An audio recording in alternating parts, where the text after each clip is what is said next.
ناظرین السلام علیکم۔ ناظرین محترم، جانوروں اور انسانوں کے درمیان بھی احساسات اور جذبات کے تعلقات پائے جاتے ہیں۔ دنیا کے ہر کونے میں انسان پالتو جانوروں کو بڑے شوق سے پالتے ہیں، مگر اس کے برعکس یہی انسان جنگلی جانوروں کو بڑے بے دردی اور حقیقی دشمن کی طرح مارتے ہیں۔ اسی وجہ سے یہ جنگلی جانور جب بھی انسان کو اپنے علاقے میں دیکھیں تو ان پر زبردست حملہ کرتے ہیں، جس کی مثال ایک کالے ریچھ کی ہی لے لیں، جو انسانوں کو اپنے علاقے میں دیکھے تو ان کو مار کر ہی پیچھے ہٹتا ہے۔ لیکن دوستو، آج کی اس ویڈیو میں ہم آپ کو ایک ایسے ریچھ کی کہانی بتائیں گے جو ایک کسان کے پاس مدد کے لیے آ پہنچا۔ اس کے پیچھے کیا راز ہے؟ آخر ایک ریچھ کو انسانوں سے کیا مدد چاہیے؟ اس کو جاننے کے لیے ویڈیو کو آخر تک ضرور دیکھیں۔ حسب روایت چینل پر نئے آنے والے ناظرین سے گزارش ہے کہ ہمارے چینل کو سبسکرائب کریں اور ساتھ گھنٹی کے نشان کو بھی دبائیں تاکہ ہر نئی آنے والی ویڈیو کا نوٹیفیکیشن تسلسل اور تواتر کے ساتھ آپ تک پہنچتا رہے۔ ناظرین محترم، یہ کہانی ایک کسان نے بتائی ہے جس کا فارم ہاؤس ایک جنگل کے قریب تھا۔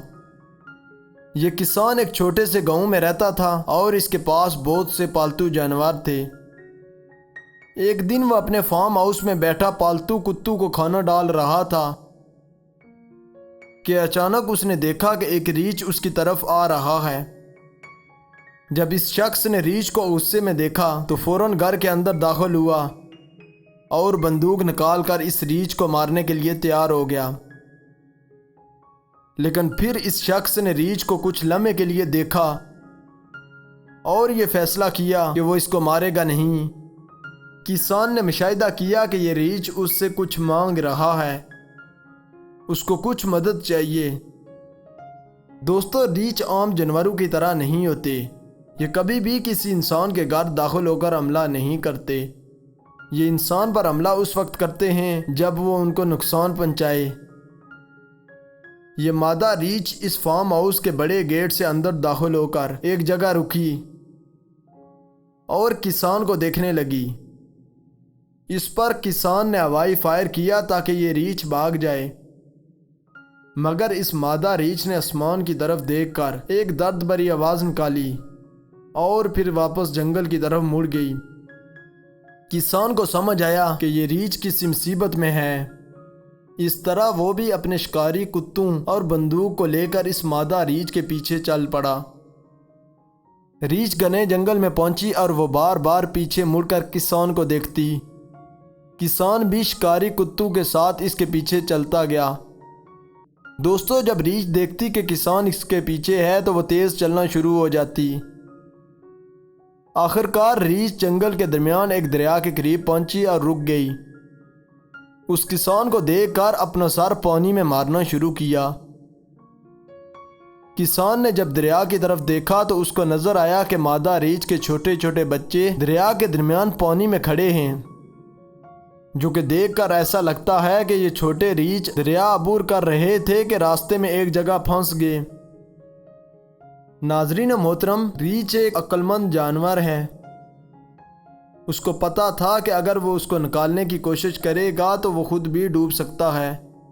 اس ساری مصیبت میں اس مادہ ریچھ کو پتا تھا کہ ایک ہی چیز اس کے بچوں کو اس دریا سے نکال سکتی ہے، وہ ہے انسان، اور اسی وجہ سے اس ریچھ نے انسان کو تلاش کیا۔ دوستو، اس کے بعد کسان نے دریا میں چھلانگ لگائی اور تیر کر ریچھ کے بچوں تک پہنچا۔ کسان نے دیکھا کہ چھوٹے ریچھ ایک جال میں پھنسے ہوئے ہیں، جس کی وجہ سے وہ باہر نہیں نکل سکے اور وہ ٹھنڈے پانی کی وجہ سے کام بھی رہے ہیں۔ اس طرح کسان نے تمام چھوٹے ریچھوں کو ایک ایک کر کے بڑی احتیاط سے پانی سے نکالا۔ اس کے بعد نر ریچھ بھی ادھر آ گیا۔ جب اس نے دیکھا کہ شکاری نے اس کے بچوں کو بچایا ہے، وہ بھی بڑے شکرانے اور ہمدردی والی نگاہ سے کسان کو دیکھ رہا تھا۔ ایسا لگ رہا تھا کہ جیسے وہ اس کا شکریہ ادا کر رہا ہے۔ ناظرین محترم، یہ کہانی ہمیں بہت سے سبق سکھاتی ہے، جس میں سب سے اہم بات یہ ہے کہ ہم انسانوں سے زیادہ جانور اپنے بچوں سے پیار کرتے ہیں۔ وہ اپنے بچوں کے لیے کسی حد تک بھی جا سکتے ہیں، جس کی واضح مثال اس مادہ ریچھ کا انسانوں تک مدد کے لیے پہنچنا ہے۔ اور اگر ان جانوروں کو کسی سے مدد نہ ملے تو یہ اپنی اولاد کے لیے اپنی زندگی کی پرواہ نہیں کرتے، وہ بھی گنوا دیتے ہیں۔ جبکہ دوستو، ہم انسانوں کا حال آپ کے سامنے ہی ہے۔ ہم انسانوں کے اندر کتنی تنگ نظری پائی جاتی ہے۔ تو دوستو، اگر آپ کو ہماری یہ ویڈیو اچھی لگی ہے تو اس کو لائک کریں، اپنے دوستوں کے ساتھ شیئر کریں۔ مزید اچھی ویڈیوز کے لیے ہمارے چینل کو سبسکرائب کریں اور ساتھ گھنٹی کے نشان کو بھی دبائیں تاکہ ہر نئی آنے والی ویڈیو کا نوٹیفیکیشن تسلسل و تواتر کے ساتھ آپ تک پہنچتا رہے۔ تب تک فی امان اللہ۔